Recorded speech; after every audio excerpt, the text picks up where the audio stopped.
मैं भी कर देता हूँ एक बार। देखो कल जो क्वेश्चन दिया था, ये रेज आएगी और ये रे यहाँ पे ऐसे बेंड हो जाएगी नॉर्मल की तरफ और ये फिर से चली जाएगी। तो जो एंगल आई होगा और ई होगा, आई और ई सबसे पहले तो एक होंगे, है ना, बराबर होंगे। तो ये आर और ये आर होगा। क्लियर है क्या बात? तो हमें डेविएशन जो निकालना था, है ना, लेटरल डिस्प्लेसमेंट, ये निकालना था। तो डेल्टा एक्स ये निकालना है अपने को। तो ये टी है ना। तो एक तो इसमें एक पॉइंट ए और पॉइंट बी, एट ए पे क्या लगा देंगे हम 1, यहाँ पे तो ए है, 1 into sine i is equal to n into sine r. तो साइन आर जो हो जाएगा वो साइन आई अपॉन एन हो जाएगा। एक तो ये बात होगी। अब यहाँ पे ए बी लगाएंगे और ये देखो ये 90 डिग्री है ना। तो अपने को डेल्टा एक्स निकालना है।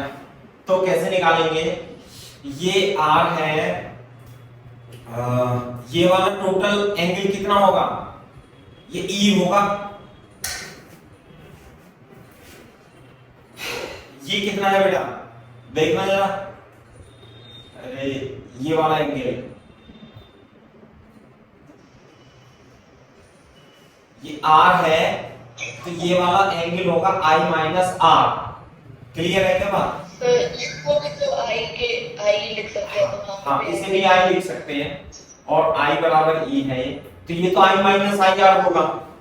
तो इसे एम मान लेता हूं मैं, in triangle B A M sine i minus r, sine theta is equal to perpendicular upon hypotenuse. तो डेल्टा एक्स की जो वैल्यू होगी वो sine i minus r into A B हो जाएगी। और ए बी की वैल्यू, ए और बी की वैल्यू यहां से निकाल लेंगे, cos r is equal to base upon hypotenuse. तो जो ए बी होगा वो t अपॉन cos r हो जाएगा। ए बी की वैल्यू इसमें रख देंगे। तो जो लेटरल डिस्प्लेसमेंट है sin i r और ए बी की value t upon cos r हो जाती है। तो यही आया होगा मेरे ख्याल से, नहीं? हाँ, इसे आप थोड़ा सा मॉडिफाइड भी कर सकते हो आप अपनी टर्म्स में, तो भी कोई फर्क नहीं पड़ेगा। क्लियर है बात? Very good. चलो तो मैं इसे साफ कर देता हूं अभी।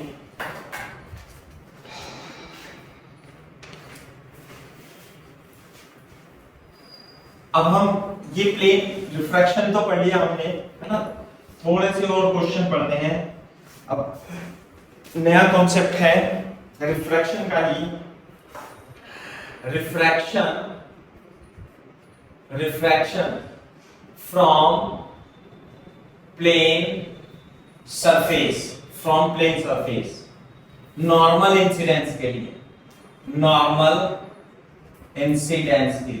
है ना, नॉर्मल इंसिडेंस के लिए refraction from plane surface. Refraction from plane surface का क्या मतलब है भाई, बता सकते हो थोड़ा सा? सर नॉर्मल इंसिडेंस लिखा है तो हाँ, देखो ऐसा है। तो जैसे हाँ, जैसे मान लिया बाल्टी रखी है, पानी से भरी हुई बाल्टी रखी है, या कोई भी पानी लेक है, पाउंड है ना। जब आप इस ऑब्जेक्ट को देखोगे, कहां से देखोगे? एक तो बिल्कुल आंख को इस ऑब्जेक्ट के नीचे रख के देख सकते हो। तो ये तो होता है नॉर्मल इंसिडेंस के लिए, जो इसमें रेज चलेगी वो नॉर्मल ही है। आंख, आई और object should be in the same line, then it is said to be normal incidence. लेकिन कभी कभी क्वेश्चन कैसे होगा, या तो ऑब्जेक्ट तो यहां पे रखा हुआ है, दिस इज द ऑब्जेक्ट, और आपकी आंख थोड़ी तिरछी है, तिरछी मतलब दो साइड से देख रहे हो आप, तो इस टाइप का जो इंसिडेंट होगा वो कैसे होगा, ये होगा आपका ऑब्लिक एंगल इंसिडेंस। क्लियर है क्या बात?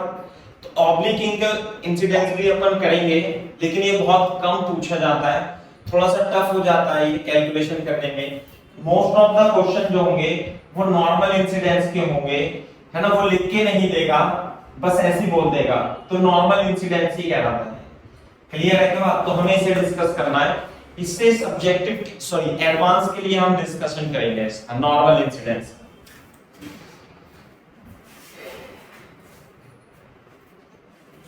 ऑब्लिक इंसिडेंस का सॉरी ऑब्लिक एंगल, रफ में लिख लो इसे, रफ में, है ना भाई, रफ में आप लिख सकते हो साइड में। यहां पे लिख देता हूं, when object and eyes are in the same straight line में पड़े तो किस प्रकार से आप ऑब्जेक्ट को ऑब्जर्व करेंगे।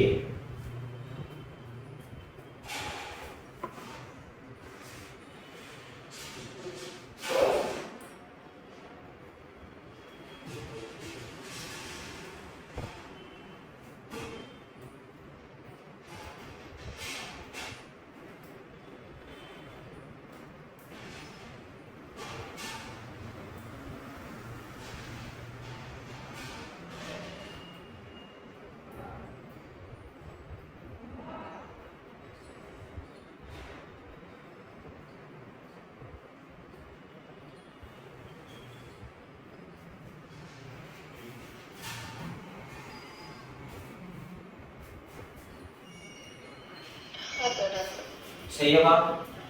ओके, तो देखो, जैसे मान लिया यहाँ पे लिक्विड है, ये मीडियम 1 है ना, लिक्विड है या ऑयल है या कुछ भी है इस तरीके से, और यहाँ पे रखा हुआ है, मान लिया ऑब्जेक्ट रखा हुआ है, ये ऑब्जेक्ट। क्लियर है क्या बात? आपकी आंख तो यहाँ पर है ऐसे करके, है ना, और ऑब्जेक्ट रखा हुआ है यहाँ पे, तो देखो ये हो जाएगा, जब ये रे यहाँ से चलेगी तो मान लिया एक रे ये चलेगी ऐसे, है ना, बहुत छोटे एंगल पर, और ये यहाँ पे, तो देखो इसी तरीके से एक रे यहां से चलेगी और ये सीधे निकल जाएगी। क्लियर है क्या बात? एक रे यहां से चलेगी और ये क्या निकल जाएगी, सीधे निकल जाएगी। तो जब आप इसे यहाँ पे बढ़ाओगे और यहाँ मिलाओगे तो ऑब्जेक्ट की जो इमेज है वो थोड़ी सी ऊपर बनेगी। आगे बात समझिए, थोड़ी सी क्या बनेगी, it will be here the image and it is the object. So this is the depth of object from the surface. Clear है क्या बात बेटा? And this is the depth of image from the refracting surface. ये कौन सी surface है? This is refracting surface. This is refracting surface. तो जो object है वो ऊपर उठा हुआ दिखाई देगा। आप इसे ऑब्जर्व भी कर सकते हो, अपने घर में बाल्टी होती है बाथरूम में, तो जब पानी से देखते हो तो जो बाल्टी की तली है, बॉटम ऑफ द बकेट, वो थोड़ा सा राइज ऊपर उठा हुआ दिखाई देता है। सही कह रहा हूं ना मैं? है ना, जो बॉटम होती है बाल्टी की वो ऊपर उठाई देती। तो this is the refraction, due to refraction, it is due to refraction from the plane surface. ये जो रिफ्रैक्शन है अभी ये प्लेन सरफेस से हो रहा है, प्लेन सरफेस के द्वारा रिफ्रैक्शन हो रहा है।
हाँ सर। ओके, तो ये तो रिफ्रैक्शन है।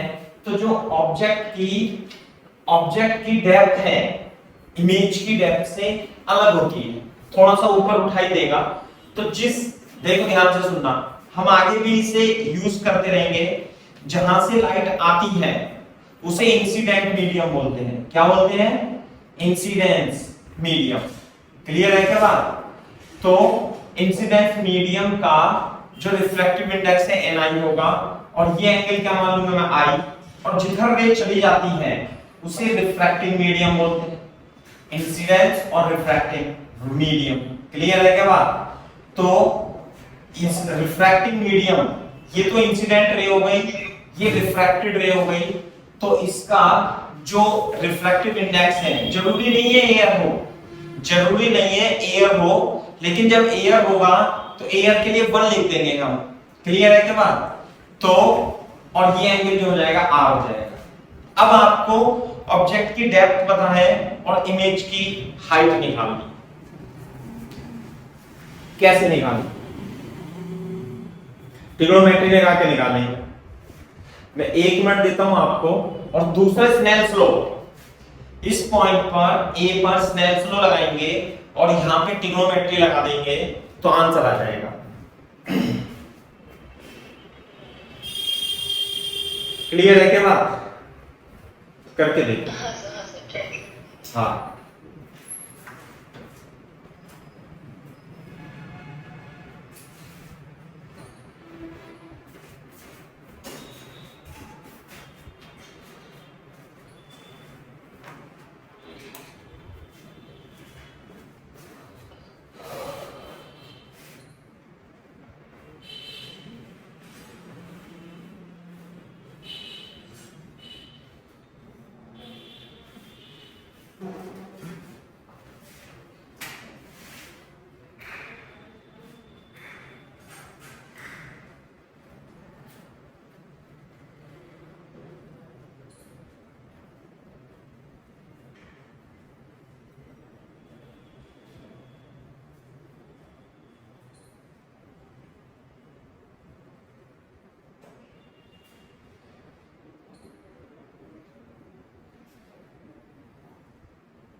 हाँ भाई, तो देखो कैसे करेंगे, मैं आपको थोड़ा सा आइडिया दे देता हूं। इस चित्र को तो ऐसे ही बनाए रखना, सुंदर लग रहा है ना भाई। आप इसे थोड़ा सा ऐसे बना लेना, यूं करके ये जाएगी रे, और यहाँ पे हो जाएगा, ये हो जाएगा HI और ये हो जाएगा HO। ठीक है क्या बात, ये हो जाएगा O, ये हो जाएगा I, ये इंसिडेंट एंगल, ये R। तो सबसे पहले ये देखो ऐसे करके मान लेंगे हम इसे, है ना। तो बोर्ड पे देखना बेटा, इसे थोड़ी देर के लिए मैं डेल्टा x मान लेता हूं और इसे m मान लेता हूं, इसे m डैश मान लेता हूं। क्लियर है क्या बात। तो एक तो बात यहां पे लगा देंगे, हाँ इस पॉइंट पे, एट पॉइंट, चलो इसे स्नेल फ्लो बाद में लगा देंगे। स्नेल फ्लो तो हम यहां भी लिख सकते हैं, लिखना बेटा ni into sin i is equal to nr into sin r। तो ये तो स्नेल्स लॉ हो गया। यहाँ पे nr है, यहाँ पे इंसिडेंट मीडियम ni है, और ये लगा दिया। क्लियर है बात। अब बोर्ड पे देखना बेटा, इस वाले ट्राइंगल में, in triangle OAM, in triangle OAM क्या लगाएंगे हम, tan i is equal to perpendicular upon base, this is h। Clear है क्या बात। अच्छा, और साथ में इन ट्राइंगल OAM डैश। अब इस वाले ट्राइंगल में हम OAM डैश में, बोर्ड पे देखो ये R है, तो ये टोटल एंगल कितना हो जाएगा R। ये वाला एंगल कितना हो जाएगा बेटा, ऑल्टरनेट एंगल है तो R हो जाएगा ये, और ये हो जाएगा डेल्टा x। तो tan R is equal to delta x upon h है। क्लियर है क्या बात। This is equation number 1, equation number 2। तो रिलेशन आने वाला है, हम क्या करेंगे, 1 और 2 को डिवाइड कर देंगे। तो tan i upon tan r is equal to delta x upon h और डेल्टा x अपॉन hi। तो ये आ जाएगा hi अपॉन h। बात समझ में आ गई। यहां से देखो, this is sin i upon sin r is equal to nr upon ni, है ना। अब ध्यान से सुनो, ये जो एंगल ऑफ इंसिडेंस है, ये नॉर्मल इंसिडेंस के लिए लिया है। नॉर्मल इंसिडेंस का मतलब क्या होता है, जो रेज जा रही है वो सीधे सीधे जा रही है ऐसे। नॉर्मल इंसिडेंस का मतलब है, जो रे है वो यहां से है यहां पर।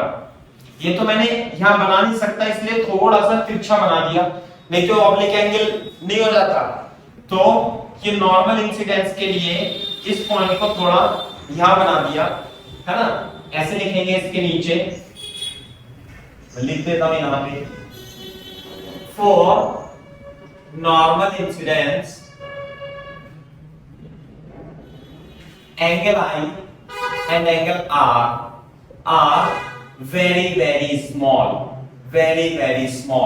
इसलिए sin I is equal to tan I is equal to I and sin R is equal to tan R is equal to R। Clear है क्या बात। तो यहां पे देखो, अब मैं इसे साफ कर देता हूं यहां से, है ना भाई। तो यहां पे बनेगा tan I upon tan R is equal to hi upon ho था ना, बिल्कुल सही बात है। तो tan I अपॉन को क्या लिख देंगे हम, tan को sin थीटा भी लिख सकते हैं छोटे एंगल के लिए, ये तो अपने को पता ही है मैथ्स में भी, hi अपॉन ho। क्लियर है क्या बात। और sin I upon sin R क्या था बेटा, nr upon ni is equal to hi into ho। तो जो डेप्थ ऑफ इमेज होगी is equal to ho into nr upon ni होगी। लेकिन ध्यान से सुनो, अपन कैसे लिखते हैं इसे, अपन लिखते हैं depth of image is equal to ho upon ni upon nr। आपको भी इसी फॉर्म में लिखना है, ni अपॉन nr। तो ये फॉर्मूला बन गया।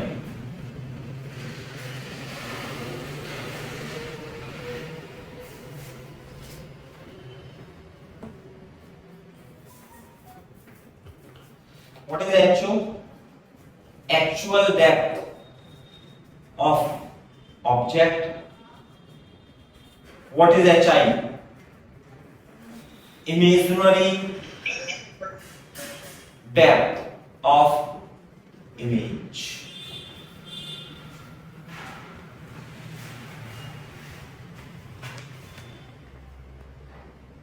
Imaginary depth of object, imaginary depth of object।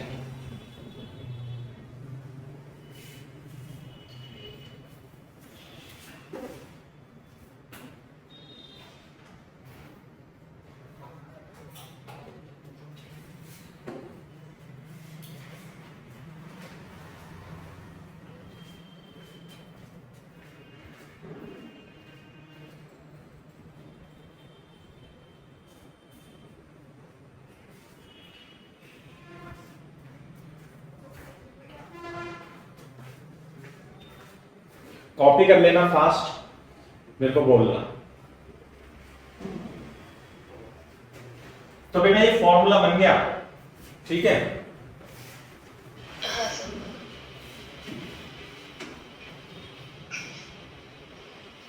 हाँ sir, done sir. Okay,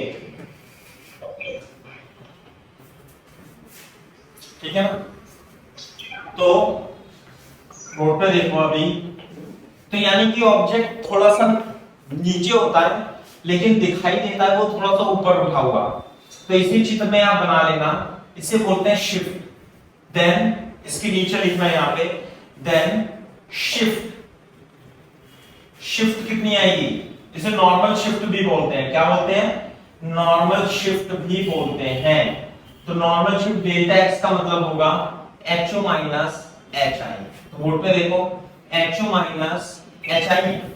HI का फॉर्मूला है HO upon NI upon NR, NI upon NR। तो HO कॉमन ले लेंगे, 1 अपॉन NI अपॉन NR। आपको इसी तरीके से ही याद रखना है। लेकिन बेटा मोस्ट ऑफ द केसेस में जो रिफ्रैक्टिंग मीडियम होगा वो कौन सा होगा, एयर।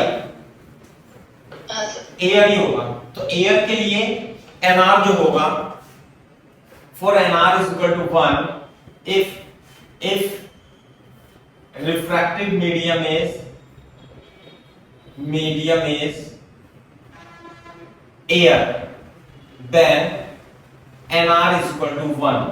क्लियर है क्या बात। तो then shift कितनी होगी बेटा, delta x is equal to HO upon 1 upon NI, and NI is equal to n मान लेते हैं। तो HO is equal to 1 upon n लिख लेते हैं। शिफ्ट ये हो गया। तो ये फॉर्मूला बन गया शिफ्ट का।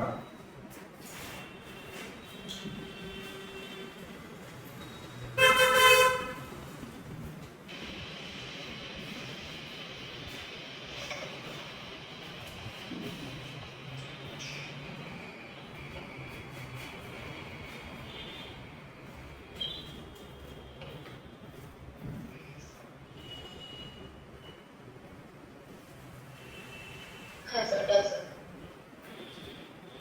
ओके, तो अब हम एक सवाल भी कर लेते हैं इस पे, तभी हमें समझ में आएगा, है ना।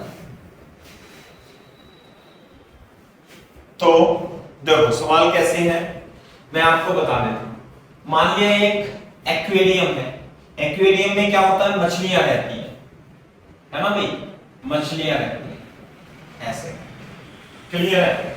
चलो एक्वेरियम नहीं है, या मान लिया कोई लैंड है, मतलब पॉन्ड है, तो यहाँ पे एक चिड़िया है, बी फॉर बर्ड, और यहाँ पे क्या है, फिश है, एफ फॉर फिश। क्लियर है क्या बात। तो बर्ड जो है फिश को देखेगी और फिश बर्ड को भी देख सकती है। तो बेटा ये तो 10 सेंटीमीटर नीचे है, इसमें सरफेस से, पानी की सरफेस से 10 सेंटीमीटर नीचे है, और जो बर्ड है वो बर्ड 24 सेंटीमीटर ऊपर है, बी फॉर बर्ड। क्लियर है क्या बात। तो बर्ड जो देखेगी फिश को देख, नॉर्मल इंसिडेंस है, बर्ड फिश को देखेगी और फिश बर्ड को देखेगी, है ना। तो आपको क्या निकालना है, find the apparent depth of fish, apparent depth of fish observed before bird लिख देता हूं यहां पे, F for fish लिख देता हूं। आप बना भी सकते हो bird और fish यदि आपको आती है बनानी तो। Find the apparent depth of fish observed by bird below water surface है ना, first. Second,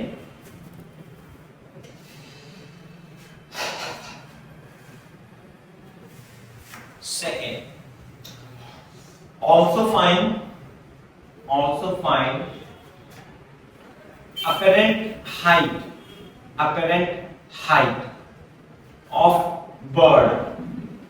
height of bird as seen by fish above the water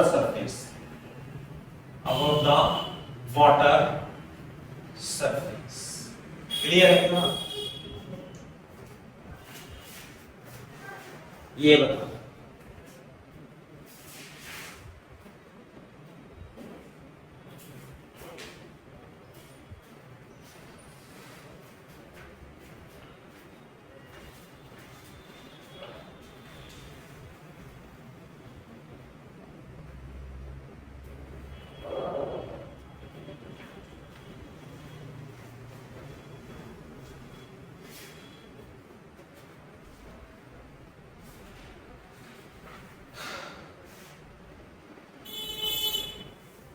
This is 10 centimeter and this is 24 centimeter.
हाँ भाई, copy कर लिया बेटा सौजन्य? हाँ sir, solve कर रही हूँ।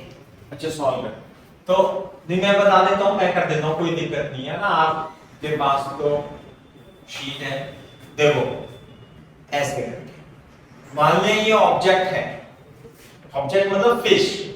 नॉर्मल इंसिडेंस है, लिखा नहीं है कहीं भी नॉर्मल इंसिडेंस है, लेकिन 95% क्वेश्चन नॉर्मल इंसिडेंस के ही होते हैं, है ना। तो हमें फॉर्मूला वही लगाना है अपने को।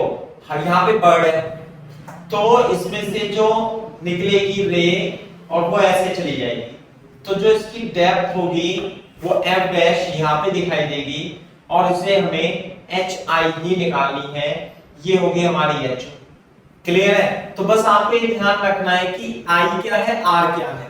इस केस में ये एंगल i और ये r, मतलब ni ये होगा, nr ये होगा, ये इंसिडेंट मीडियम होगा और ये रिफ्रैक्टेड मीडियम होगा। क्लियर है के बाद? तो जो फॉर्मूला होता है hi का वो होगा ho upon ni upon nr। तो यहाँ nr तो कितना है 1, आपको इसी फॉर्म में याद रखना है जैसे मैं बता रहा हूँ, है ना। ho upon ni upon nr, चाहे तो हम इसे ऐसे भी लिख सकते हैं लेकिन हमें ऐसे ही याद रखना है। तो NR तो हो गया 1 और NI, अच्छा वाटर का NI नहीं दे रखा, तो N वाटर मान लो 4/3 होता है, क्लियर है। तो HO जो है वो है 10/4/3, तो 30/4 is equal to 7/5 सेंटीमीटर। तो the height of the fish है ना, depth of the fish from the surface will be observed by bird at 7.5 centimeter below.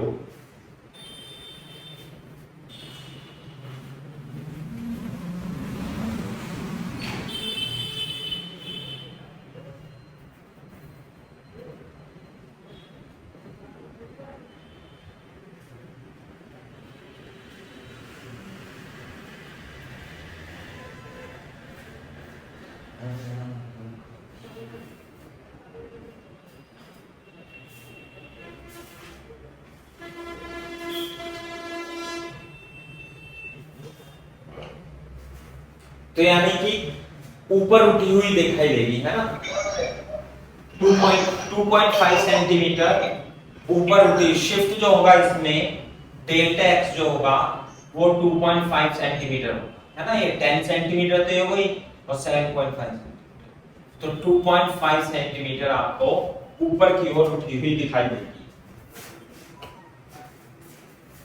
अब हम करते हैं सेकंड क्वेश्चन।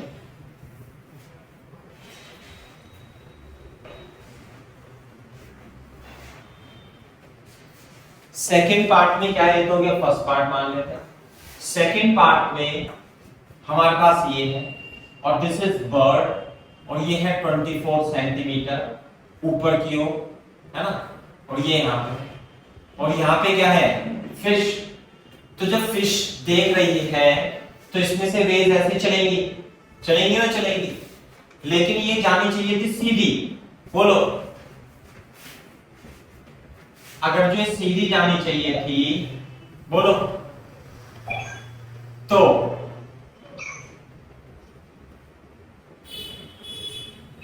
क्यों करके, तो क्या होगा, they will bend towards normal, ये नॉर्मल की तरफ बेंड हो जाएगी, और पीछे जब आप इसे बढ़ाओगे तो बर्ड जो है वो थोड़ा ऊपर दिखाई देगी।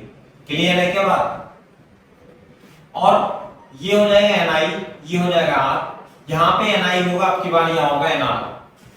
तो जो हाइट ऑफ इमेज आएगी as seen by bird it will be more than 24 centimetre. तो फॉर्मूला तो आपकी बार भी हमारे पास रहेगा HI is equal to HO/NI/NR, लेकिन अब की बार NI कितना हो जाएगा भाई 1 और NR हो जाएगा 4/3। साथ में जो हाइट ऑफ ऑब्जेक्ट है HO अब की बार कितनी हो जाएगी भाई 24 सेंटीमीटर, तो 24/1/4/3, तो 24 into 4/3, 8 Chowk 32 centimetre is the correct answer. This is the height of image, यानी कि वो जो बर्ड है वो फिश को ऊपर उठाई हुई दिखाई देगी, ऐसे होता है।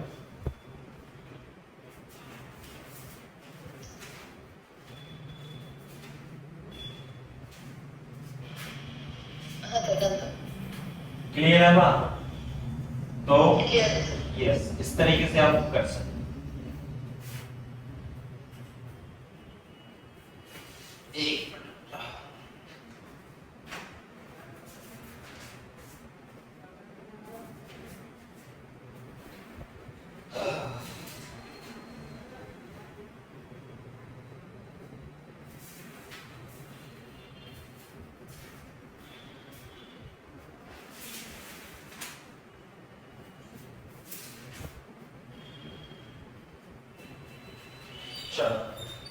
तो अब देखो, तो इसका मतलब अगर जो रेयर और डेंसर इस तरीके से किधर से भी होगा तो फॉर्मूला तो हमें यही अप्लाई करना पड़ेगा, है ना, चाहे रेयर से लाइट आए चाहे डेंसर से।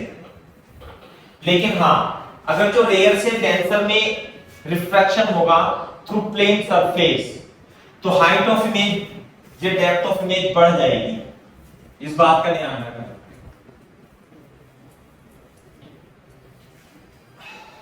जैसे मैं क्वेश्चन करा देता हूं आपको, मान लेते हैं हमारे पास ये एक पानी यहां पे था, तो यहां पे ये पानी है, फिर से पानी यू करते हैं, और इस पानी का रिफ्रैक्टिव इंडेक्स 4/3 है, यहां पे Ni है और ये एयर है। तो यहां पर जो है कन्वर्जिंग रेज आ रही है, कन्वर्जिंग रेज ऐसे करके है ना, और ये कन्वर्जिंग रेज है ना, ये 12 centimetre below the surface conserve होगी। आगे बात सुनिए, ठीक है। तो आपको ये बताना है, देखो जरा, after refraction at which point, at what depth from the surface they will conserve actually, है ना, लिख लो, converging rays are coming, are incident a point P, incident at point P 12 centimeter below the surface, find the actual point of intersection, find the position of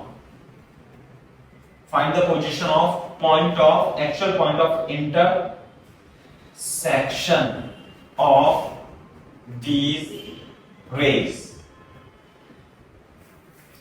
वास्तव में ये कहां पर मिलेंगी?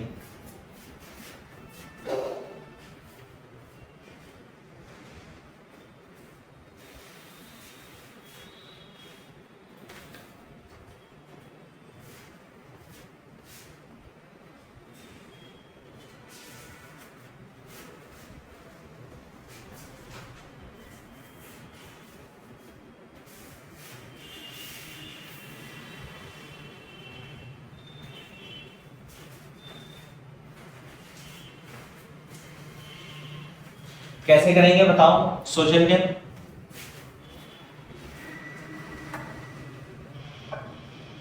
Formula लगाएंगे। कौन सा फॉर्मूला? अरे HI is equal to HO upon NI upon NR। बस आपको NI और NR का ध्यान रखना है इन क्वेश्चंस में। तो जो ऑब्जेक्ट है, एक्चुअली में ऑब्जेक्ट जो है वो इस तरीके से है यहाँ पे, और ये इमेजिनरी ऑब्जेक्ट है, रियल ऑब्जेक्ट नहीं है, इमेजिनरी ऑब्जेक्ट। तो ये तो हो जाएगी, है ना, ऑब्जेक्ट की डेप्थ, है ना, यहाँ पे मिलना चाहिए था अगर जो पानी नहीं होता। लेकिन ध्यान से देखो, जब यहाँ पर पानी है तो ये किधर चली जाएगी? नॉर्मल की ओर झुक जाएगी या नॉर्मल से दूर चली जाएगी? It will bend towards normal. कैसे? ऐसे करके, है ना, और at this point also they will bend towards normal, and this is O and this is orange, and this is the actual point of intersection of this point. So how would you find? You will apply, this is I, this is R, this is NI, and this is NR. This is equal to 4/3, this is equal to 1, because it is air and this is water. So we will apply the formula. And what is HO? HO is given in the question. Yes, 12 centimeter. So HI is equal to HO upon NI upon NR. NI is what? 1/4/3, 4/3, 3 अट्ठे 3 चौक 12, और ये 16 centimetre. Obviously, this depth according to ray diagram should be more than this, and this is coming out from the formula as well.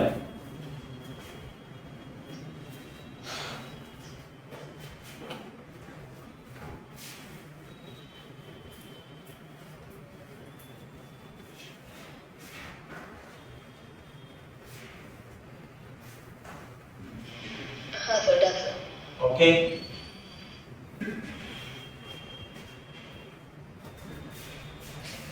Is it clear? Very good. तो इस तरीके से आप इन्हें सवालों को कर सकते हो। ध्यान से देखो, मेरी बात ध्यान से देखो। अभी तो मान लिया इसमें एक ही प्लेन सरफेस थी, यहां से लेके यहां तक। अगर जो दो मान लिया प्लेन सरफेस हो ऐसे करके, बोर्ड पे देखो, ये है मान लिया T1 है ना, और ये है मान लिया T2। चलो T1 T2 छोड़ो आप, H1 और ये है H2। आई बात समझ? और ऑब्जेक्ट है यहाँ, और यहाँ पे रिफ्रैक्टिव इंडेक्स N1 और N2 है, और ये एयर है मान लिया। एयर क्या मान लो, NR मान लो इसे। तो बोर्ड पे देखना बेटा कैसे निकलेगी, ये U जाएगी और ऐसे जाएगी। बोलना, छोटी तो नहीं बनती चित्र है ना? ठीक है सर। चलो, अब जो होगा O, तो ये तो O डैश हो जाएगा। अब जो रिफ्रैक्शन होगा वो इस सरफेस से होगा, वो ऐसे होगा, तो O डबल डैश फाइनली यहां पे।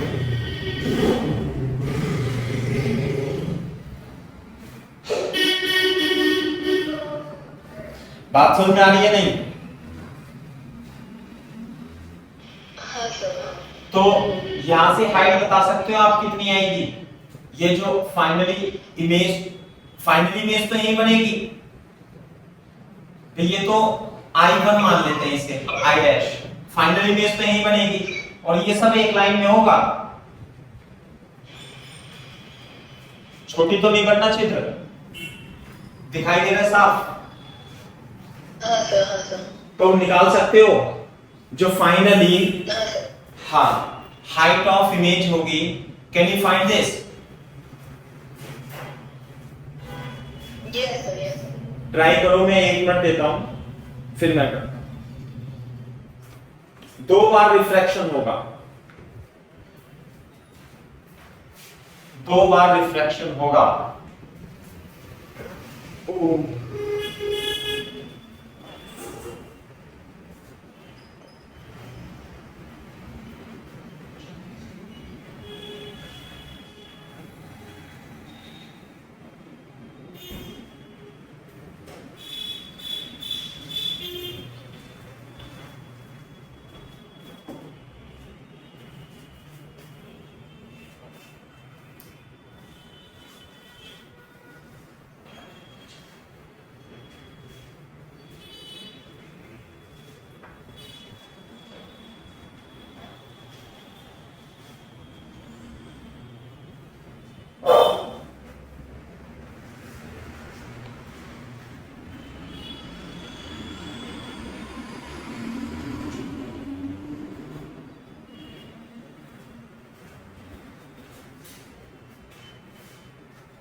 हाँ भाई,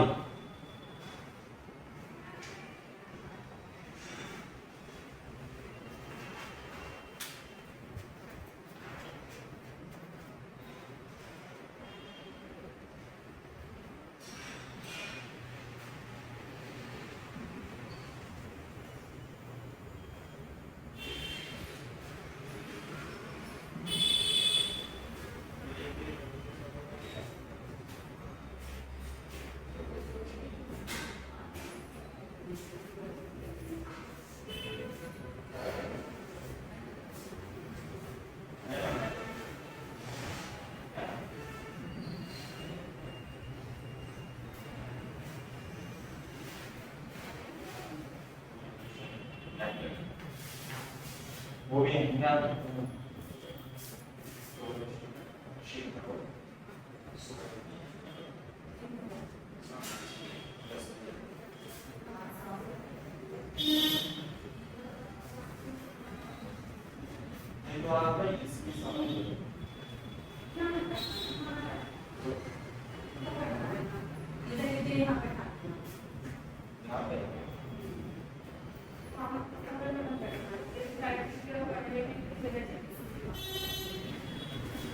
हाँ भाई मैं करता हूं, देखो बोर्ड पे देखना बेटा, बोर्ड पे देखो एक बार। मान लिया ये है ना, तो पहले तो ये H1 बनेगी, सही है भाई। तो मैं इसे H1 मान लूं क्या, H1, और सॉरी H1 तो दिया हुआ ही है, तो H डैश मान लूं क्या बेटा मैं इसे H डैश, है ना। तो H डैश जो होगी वो H1 upon Ni upon Nr के इक्वल होगी, नहीं होगी, क्लियर है बात। तो H1 ये तो टोटल कितनी है H1, और Ni अब की बात हो जाएगा N1 और N2, N1 upon N2, clear है क्या बात, N1 अपॉन N2 ये हो गया H1। अब ध्यान से देखो, अरे समझ में आ रहा है सौजन्या, हाँ सर, हाँ। ठीक है। अब यहां देखो कि अब इस रिफ्रैक्शन जो होगा वो ऐसे होगा इस वाली सरफेस से, इस वाली सरफेस से, तो ये ऐसे जा रही होगी यू करके, समझे ना, और ऐसे हो जाएगी लाइक दिस। तो ये अब की बात H डबल डैश हो जाएगा, नहीं आई बात समझ में। तो ये होगी I डैश और ये होगी I डबल डैश, ये होगी I डबल डैश, ये हो जाएगी आपकी H1 डैश, और ये हो जाएगी आपकी H डबल डैश, क्लियर है क्या बात, ऐसे करके थोड़ा सही से बना। तो इस वाले सरफेस के लिए, सरफेस 2 के लिए जो ऑब्जेक्ट की डेप्थ होगी वो कितनी हो जाएगी पता है आपको, अरे तो H2 थी सही, H2 थी सही, और ये कितना हो जाएगा H डैश, क्लियर है क्या बात। तो जो I आएगी, जो फाइनल I आएगा ये वाला I, तो HI जो H, ये तो H2 हो गया, तो जो एक मिनट मैंने सिंबल भी ना गलत लिख दिया, तो जो फाइनल HI होगा वो कितना होगा पता है आपको, वो जाएगा H2 plus H dash upon N2 upon Nr। देखना जरा ये बात समझ में आ रही है नहीं,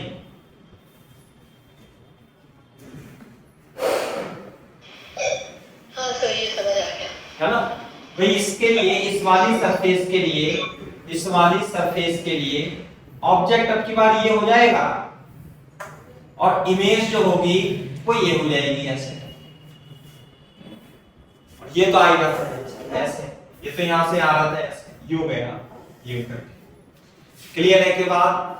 तो ये हो जाएगा H2 प्लस H डैश, ध्यान से देखना H2 plus H dash, H dash कितना था H1 upon N1 upon N2, clear है क्या बात, divided by N2 upon Nr, सही है।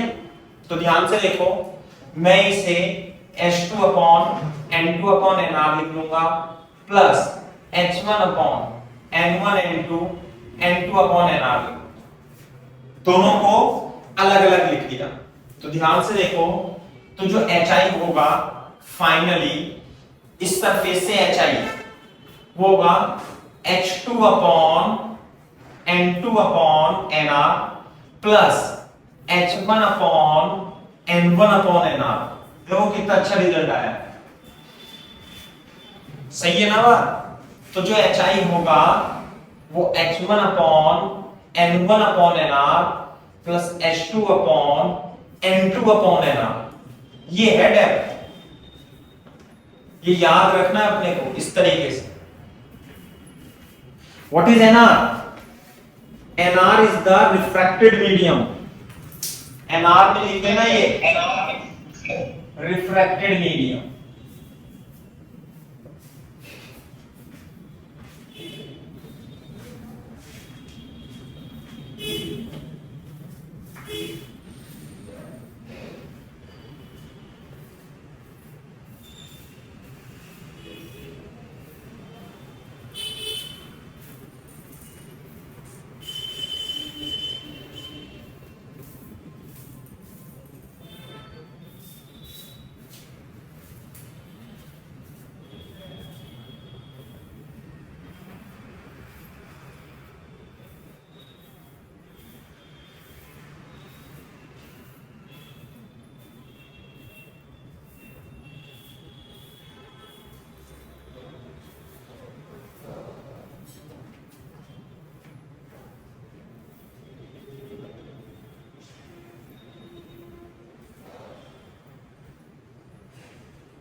बेटा कंफ्यूजन हो तो बता दो, मैं इसे दोबारा बड़ा बड़ा लिख दूंगा। नहीं सर, कंफ्यूजन नहीं है, सिर्फ मतलब बना रही हूँ। हाँ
हाँ सर, डन सर।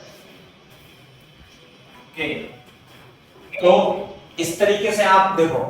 तो फाइनली ये तो मान लिया रिफ्लेक्शन फ्रॉम मल्टीपल सरफेसेस, ऐसे हम लिख सकते हैं, है ना। ये तो हमने 2 के लिए करा। अब अगर जो मान लिया 3 के लिए करेंगे तो फिर तो बहुत लंबा बैठ जाएगा, लेकिन रिजल्ट वो यही आएगा, समझे ना।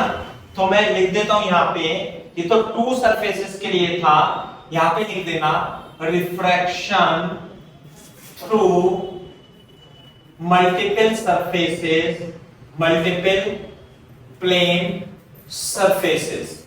मान लिया बहुत सारी सरफेस से रिफ्रैक्शन होता है, तो मान लिया 1 2 3 4 ऐसे हैं, और ऑब्जेक्ट यहाँ पे है, और इसकी हाइट h1 है, एक लेयर ये है n1 n2 n3 n4, और finally refraction medium, refracting medium nr है, और इनकी हाइट h2 h3 और h4। क्लियर है क्या बात। तो देखो ये ऐसे ऐसे ऐसे, मतलब अब चित्र नहीं बनाएंगे हम, मतलब ऐसे, सब यार गंदा बन गया। तो ये सीधा यूं जाना चाहिए था, एक रे ऐसे जाएगी, फिर रे ऐसे जाएगी, फिर रे ऐसे जाएगी, फिर रे ऐसे। तो फाइनली जो इमेज बनेगी यहां बनेगी, एच आई ऐसे होगा, क्लियर है बात, और एच ओ तो ऐसे हो जाएगी। बात समझ में आई। तो जो एच आई होगी लिख सकते हैं ना हम कैसे, h1 upon n1 upon nr H2 upon N2 upon NR, H3 upon N3 upon NR, H4 upon N4 upon NR। Clear है क्या बात? तो यानी सब में जो रिफ्रैक्टिव मीडियम है उसमें N1 upon NR, N2 upon NR, N3 ऐसे करके आएगा। क्लियर है क्या बात? तो ये है, तो जो HI होगा उसमें NR सबका कॉमन आ जाएगा, H1 upon N1, H2 upon N2, H3 upon N3 and so on, कितने भी। तो this is the depth of image. Refraction is through multiple surfaces. बेटा अभी टाइम तो है ना अपने पास? हाँ सर हाँ ठीक है, हम कंटिन्यू करते हैं 15 मिनट और, है ना अभी।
ठीक है, अच्छा तो मेरे को ये बता दो इसमें शिफ्ट यानी कि शिफ्ट कितनी होगी, ऊपर कितना आ जाएगा शिफ्ट। जैसे शिफ्ट तो ये हो जाएगी, है ना, therefore n shift delta x is equal to total h1 h2 h3 h4। Clear है बात? माइनस nr और ये हो जाएगा h1 upon n1 h2 upon n2 h3 upon n3 and so on. ध्यान से देखो h1 1 minus nr upon n1 plus h2 1 minus nr upon n2 plus 1 minus nr upon n3 and so on. Clear है क्या बात? ये है, तो shift हो जाएगी, है ना, बात समझ में आई? अब ये ध्यान से सुनो, if nr is equal to 1 that is refracted medium, जो कि मोस्ट ऑफ द केस में होगा, refractive medium is air, तो शिफ्ट का formula h1 1 minus 1 upon n1 1 minus 1 upon n2 or 1 minus 1 upon n3 and so on. This is the formula for shift. This is the formula for the shift.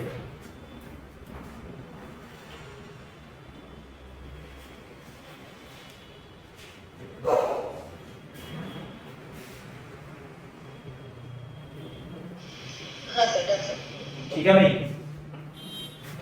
ये बात। अच्छा एक चीज और है इसमें, अभी जब हम कैलकुलेट करेंगे तो ये शिफ्ट कभी कभी पॉजिटिव और कभी कभी नेगेटिव भी आ सकती है, नेगेटिव भी आ सकती है, पॉजिटिव भी आ सकती है ना।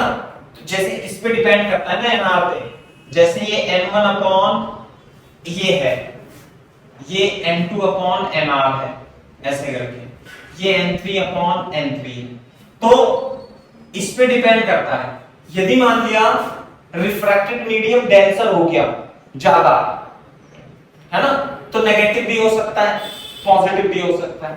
क्लियर है क्या बात? तो ध्यान से सुनो, if delta x is positive then shift shift will be in the direction of light. Clear है क्या? पहला point.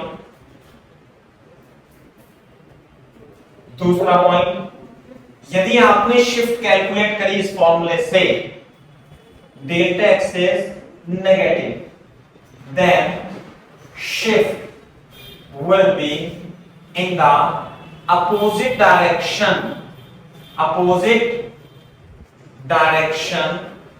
of the light, opposite direction of the light. Shift जो होगी वो opposite direction to the light होगी। इस तरीके से आपको इसे टैकल करना है।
हाँ सर।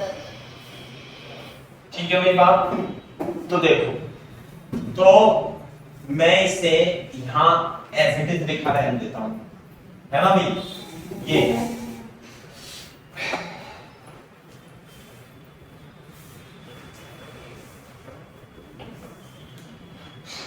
देखो यहां से ऐसा नहीं है कि मल्टीपल वाले बहुत सारे क्वेश्चन आएंगे, बल्कि सबसे ज्यादा जो क्वेश्चन होता है वो होता है shift due to glass slab. ऐसे लिख लो, shift due to glass slab of thickness T। Thickness कितनी है? T, having refractive index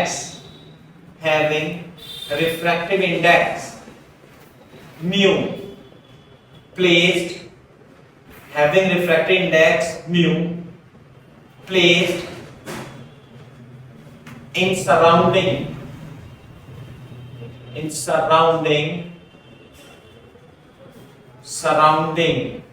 medium और रिफ्रैक्टिव इंडेक्स कितना है इसका?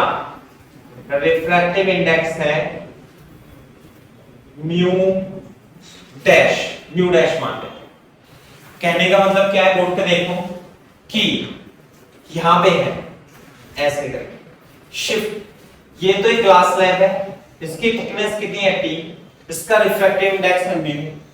मान लेते हैं कोई ऑब्जेक्ट रखा है यहां पर, है ना भाई, और ये ग्लास स्लैब म्यू डैश के मीडियम में रखी हुई है। तो आपको ये बतानी है कि शिफ्ट कितनी हो। क्लियर है क्या बात? शिफ्ट मतलब ऑब्जेक्ट से ऊपर कितना शिफ्ट हो जाएगा, है ना? मान लेते हैं mu dash is less than mu, ऐसे मान लेते। म्यू डैश क्या है? मीडियम जो है वो लेस देन म्यू।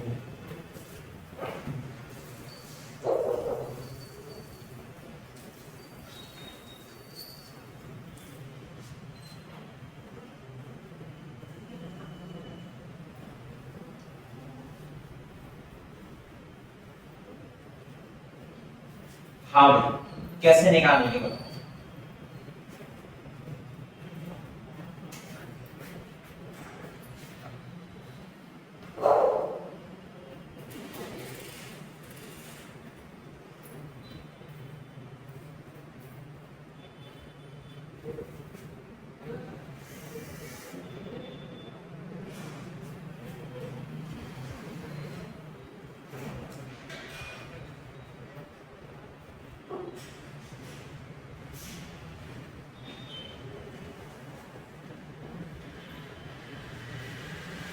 देखो इधर, ऐसा मान लेते हैं बोर्ड पे, देखो कि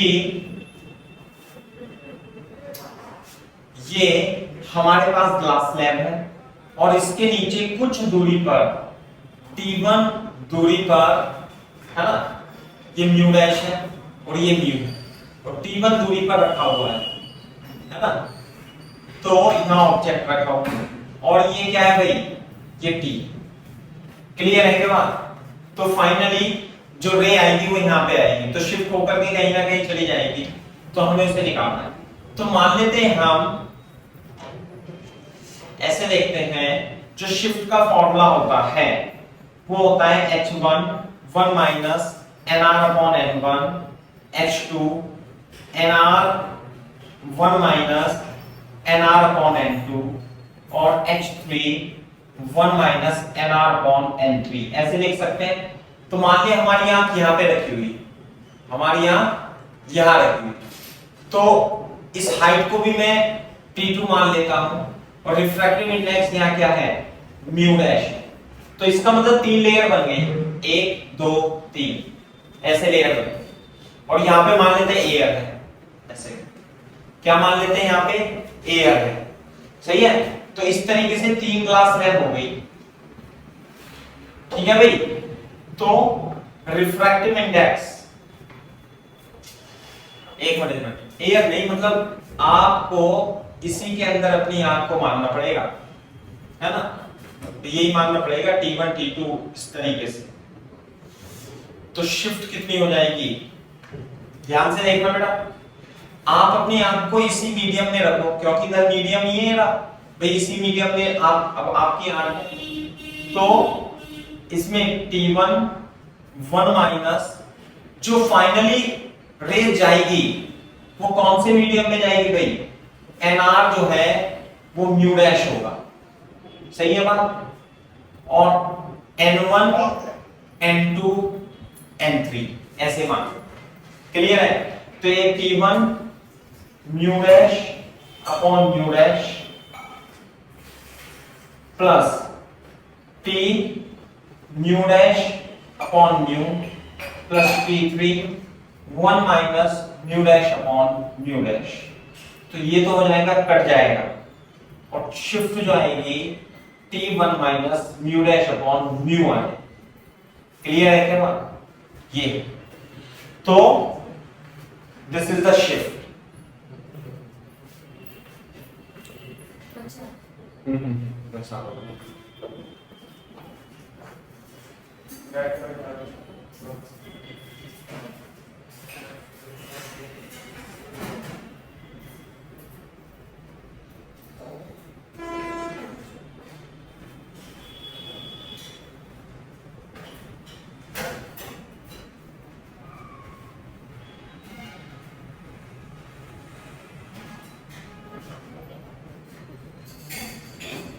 Shift due to glass lamp, mu dash upon mu।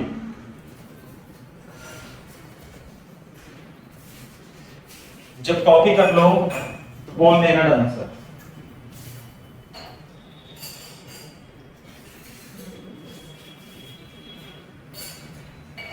Reflected medium mu dash ही है, हाँ। अब आप इसमें मतलब इसे आप याद कर सकते हो कि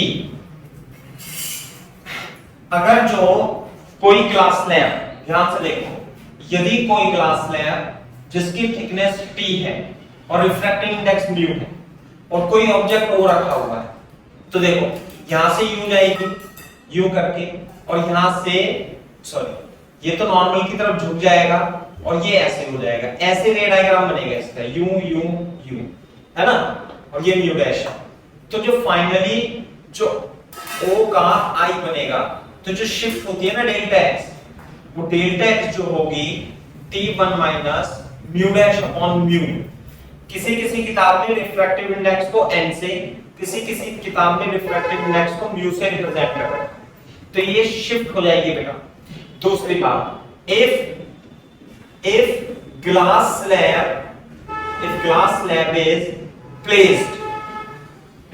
slab is placed in air. तो इसका मतलब क्या है, μ-1 देन शिफ्ट का फॉर्मूला क्या हो जाएगा, due to glass slab is equal to T1 minus 1 upon mu हो जाएगा। क्लियर है क्या बात? हाँ सर क्लियर। ये याद रखना है अपने को, the shift due to glass slab T1 minus mu air में। और अगर जो किसी मीडियम में रख दिया तो यहां पे मीडियम का रिफ्रैक्टिव इंडेक्स आ जाएगा।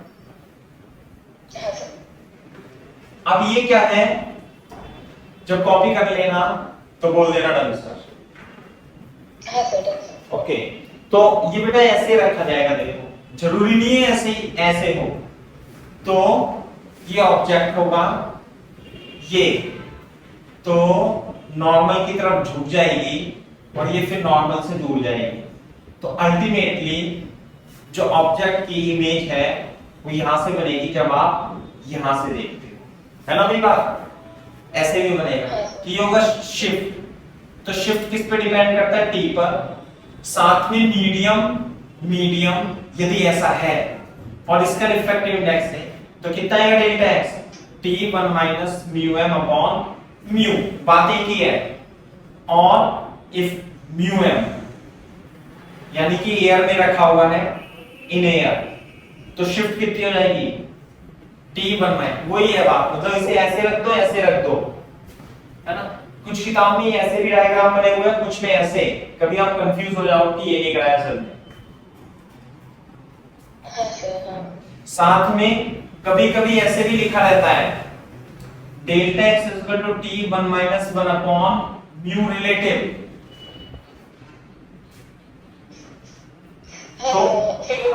तो रिलेटिव जो रिफ्रैक्टिव इंडेक्स होगा म्यू अपॉन मीडियम के बराबर होगा।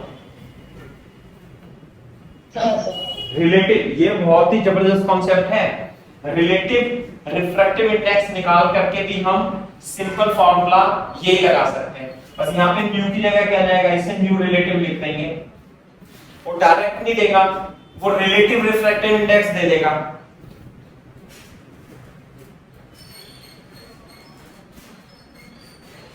तो इस तरीके से हम शिफ्ट